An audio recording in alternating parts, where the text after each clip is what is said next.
everyone, and welcome back to the channel. Today we are checking out the SJRC's F22S 4K Pro.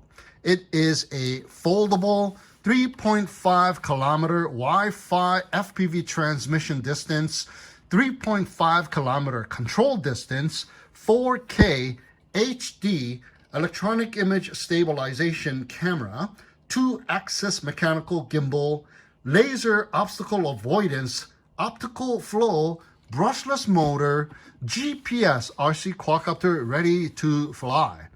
So taking a closer look, the F22S 4K Pro is a sleek and stylish looking upgrade to the F11 versions of this model, which were very popular and great GPS camera drones even till this day, and I still recommend them.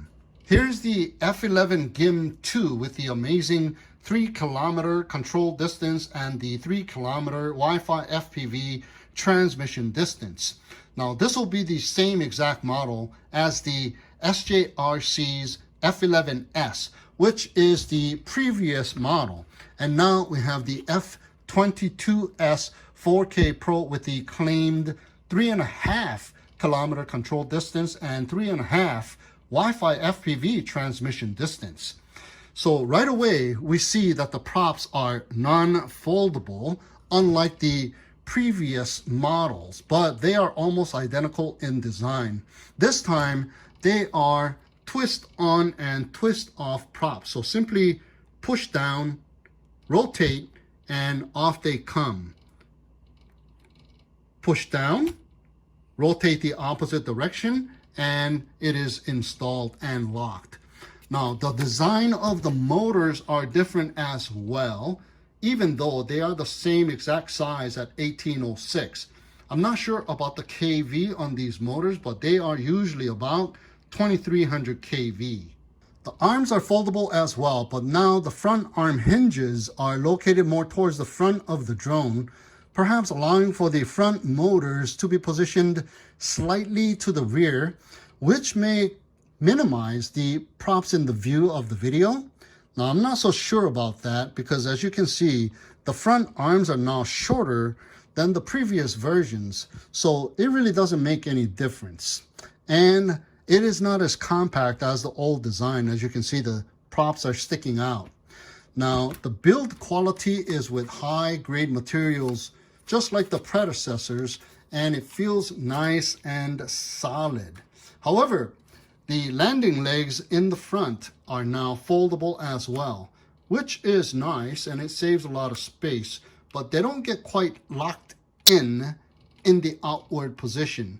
So if you were to crash or land crooked, it will fold up and may cause the camera and the gimbal to get damaged. And this was done to compensate for the unfoldable props and the position of the hinge, since the arms cannot be folded in any other way. As you can see how far apart the motors are on the older models, it just looks nicer in my opinion. So I'm not liking the new design because of the vulnerability to the camera and the gimbal because of the foldable landing legs.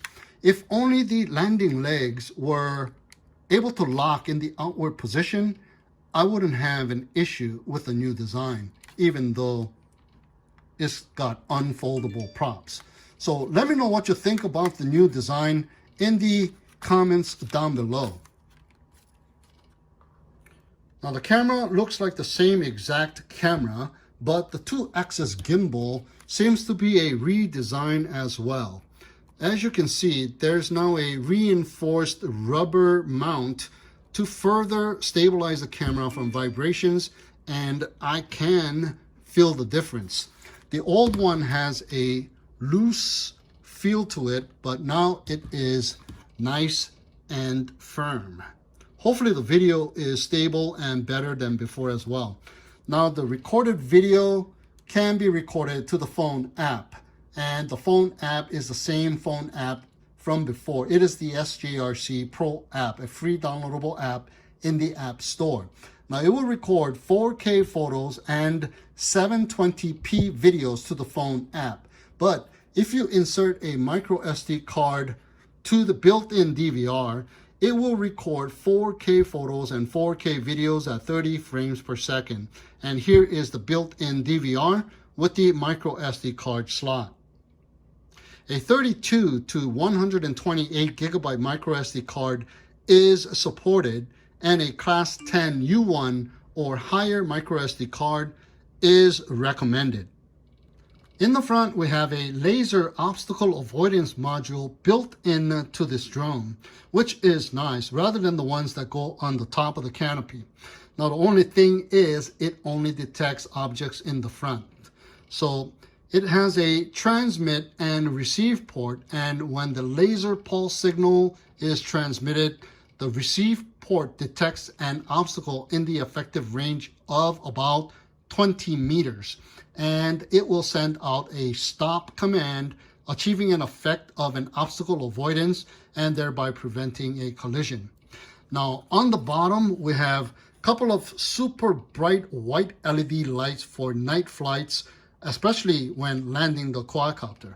We also have an optical flow sensor camera for indoor positioning when GPS is not available. It will also help with positioning outdoors without GPS and with GPS turned on as well for better position hold. We have some placeholders here for some sensors, and I'm not sure what that is. And we have a couple of rubber pads to help stick that landing. There are status LED lights on the front arms and status LED lights on the bottom of the rear motor, and the battery bay is on the top. Press the two locking buttons, one on each side, and pull up to remove the battery. The battery is a 11.1 volt, 3,500 milliamp lithium ion battery, and it is said to have about 35 minutes of flight time. Now, the previous battery was a 2,500 milliamp battery in size, and nope, the old battery does not fit in the new drone, and the new battery does not fit in the old drones. So long press the power button to see the charge remaining, and long press to power off. And that is exactly how the drone will power on and power off as well. Charge it up via the USB-C port on the side. Now use a 2 amp to 3 amp charger between 4.5 volt to 5.5 volts. It is set to charge up in about 3.5 hours. So line it up, push it in, and it will lock into place. The remote controller is a total redesign from the previous versions, and it looks really, really nice and up to par with the designing of what is being offered from the other top drone manufacturers. It is very well designed, and it is ergonomic and intuitive to use. It has non-slip rubber grips for your fingers in the back, so it is comfortable to grip even if it is a rectangular shaped remote control. And the gimbals are nice and smooth, and the build quality on this remote controller is top notch. So once again, one of the standout features of this quadcopter is the long control range of up to 3.5 kilometers. And this remote controller is the key for that long distance because it has a Wi-Fi repeater built in. It has removable gimbal sticks and a storage area for the gimbal sticks, therefore very easy to pack for traveling purposes. And they do provide you with 2 extra sticks in case you lose any one of these. So we have the spring-loaded pull-up phone holder that is very different than what we have seen so far. Now, I'm not so sure if it has a built-in antenna inside the top of the pullout here, but it only makes sense that it has, since if it didn't, the designing could have been much smaller than this. And there is the connector cable for the communication interface for the mobile device inside. So it comes with a USB-C to USB-C, a USB-C to micro USB, and USB-C to lightning cable. So it is to accommodate the different types of mobile devices. So it has the USB-C port on one side and nothing on the other side. It is just a placement holder for the various different connectors. So you stick it right in here, hide the wires, and you can go ahead and close it up. Very, very nice. So you always have your connector with the remote controller and not in your bag. You're going to have to look for the connector, various different types of connector. You can just leave this one in here. And it has these grooves on the silicone rubber attachments. So when you put your phone on there,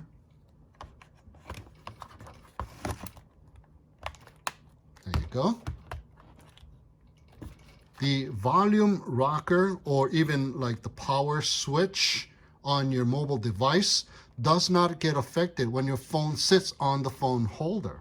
Very nice and non-slip. Perfectly made little fixtures. 2 on the bottom, 1 on the top. Now my phone will not come off by accident, or even if I try to slide it off or shake it off. Very, very robust. So we have the rotary dial for the camera zoom on the left shoulder and the camera tilt angle dial on the right shoulder. We have the emergency stop button. A short press followed by a long press activates it, which is nice. And we have the power push button on and off switch on the opposite side. A single press shows the remaining percentage of the charge, and another press will turn on the remote controller.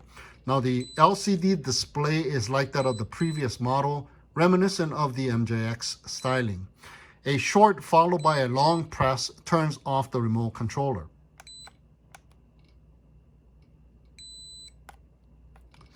So here is the speed changing button with a short press. A long press turns on and off the GPS position hold. And here is the dedicated photo button. Here's the return to home button with a short press, and a long press turns on and off the super bright white LED lights on the bottom of the quadcopter. And here is the dedicated video button. So both sticks to the top and in will initiate the compass calibration, and both sticks to the top and out will calibrate the gyroscope. Left stick to the bottom and out, and the right stick to the top and out will reset to factory settings and level the quadcopter. So place it on a flat level surface.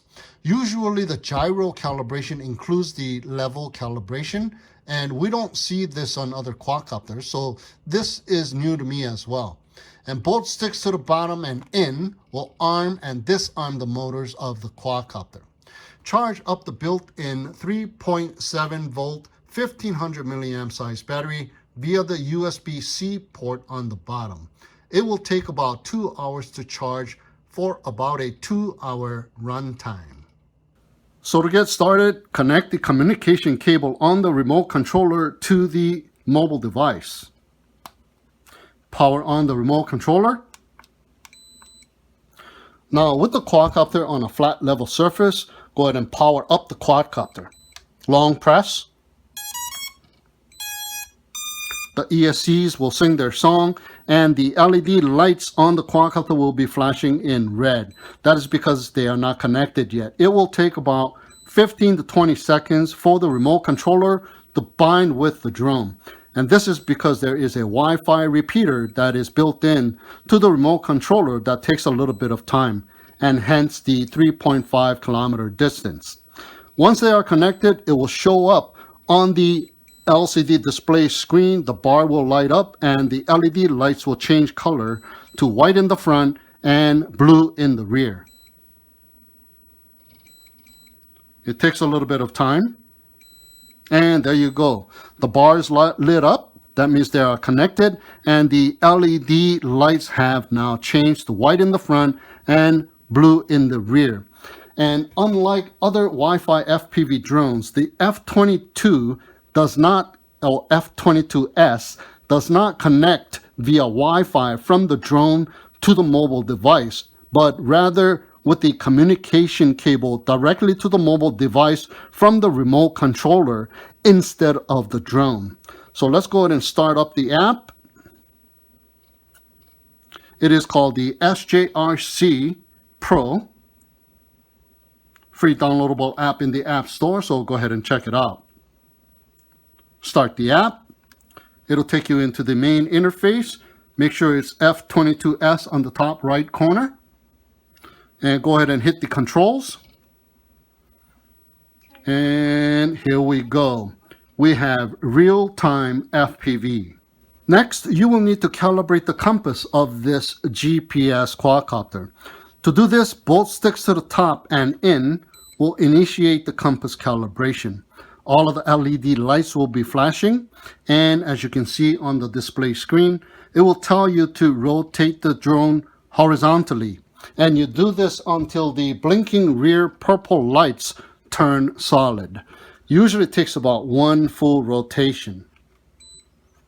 And there you go, solid purple lights. Now, with the nose of the quadcopter facing down, rotate until the front LED lights turn solid. And there you go, solid LED lights in the front. Usually takes about one full rotation as well. Compass calibration is now complete. Next up is gyro calibration. So both sticks to the top and out will calibrate the gyros. The LED lights will blink a few times and stop. Gyro calibration is now complete. Now to reset the drone to factory settings and to level the drone, left stick to the bottom and out, right stick to the top and out. LED lights will flash once again and then stop. Now reset and level is now complete. Now, if the LED lights are still flashing, it means all of the necessary GPS has not been acquired yet. And conversely, if the LED lights are solid like it is right now, all of the necessary GPS has been acquired. So on the top left corner of the display screen, if it says ready to fly, you can now safely arm the quadcopter and go for a flight in the default GPS mode. So both sticks to the bottom and in, arms the motors, and this arms the motors. But if it says searching, you are not able to arm the motors and you must wait until it says ready to fly. But if you want to fly indoors or outdoors for that matter in attitude mode without GPS, you can go ahead and do so and arm the motors at this time. Just simply turn GPS off. So long press the speed changing button.